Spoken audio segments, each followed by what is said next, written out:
ভাই কেমন আছেন আপনি? ভাই ভালো আছি ভাই। অনেকদিন পর দেখালো ভাই। ভাই ভাই আসলাম বাজারে। এগুলো তো সব ছাগল নাকি ভাই? ভাই সব খাসি ছাগল ভাই। সব খাসি ছাগল। সব খাসি কেমন ছাগল। চাচ্ছেন? এই ভাই 10-11 হাজার টাকা করে। 10-11 হাজার টাকা করে। একদম ফুল সস্তা। পুরো সস্তা। হ্যাঁ। কত করে কেজি পড়ছে তাহলে এখন? ওই 900 টাকা 1000 টাকা পড়ছে। 900 টাকা 1000 টাকা। হ্যাঁ। 800 হবে না? ওই 800 পড়ে মাঝে সাথে। মাঝে পড়তে হ্যাঁ, 900 ধরে রাখা যাবে আর হ্যাঁ কি। এখানে আসি পাওয়া আচ্ছা যাবে। একটু ধারণা দেবেন এটা কেমন চাচ্ছেন ভাই? ওটা যাচ্ছিলাম 11.5। 11.5 চাওয়া দাম। ওই গাই গোশ আছে। বেচা 12 বিক্রি কেজি। 12 কেজি গোশ আছে। হ্যাঁ, আছে। বেচা বিক্রি কত করা যাবে? ওই রকম 11। 11। হ্যাঁ। আচ্ছা এটা ওটা এরকম 11.5। 11.5। ওই গাই 11 বেচা কেজি বিক্রি গোশত আছে। ওই আপনার 10.5 11। আচ্ছা মাংস 11 কেজি হবে তো? হ্যাঁ 11 এক কেজি কেজি হবে। আচ্ছা মোটামুটি দেখার চেষ্টা করলাম। আচ্ছা এটা তো বকরি মনে হয়। না ও সব খাসি। এও খাসি। এটা কেমন? এটা নেওয়ার বেলা তো একটু ওটা হলো আপনার 10.5 হাজার। 10,500। 10,500 চাওয়া দাম। বেচা বিক্রি কত করা যাবে? 9.5।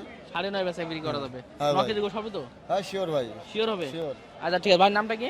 আমার নাম আজিজ, সাতক্ষীরা থেকে আসছে ভাই। আর সাতক্ষীরা থেকে আসছেন? হ্যাঁ। আচ্ছা বাইরে চিনে রাখবেন, আপনারা যখন আসবেন হাটে একবার ঘুরে যাবেন, মোটামুটি চেষ্টা করবে কম দামে দেবেন হ্যাঁ আপনারা। এখানে সস্তা আছে, কম সস্তা দামে আছে। মাল হয়। আচ্ছা ঠিক আছে ধন্যবাদ।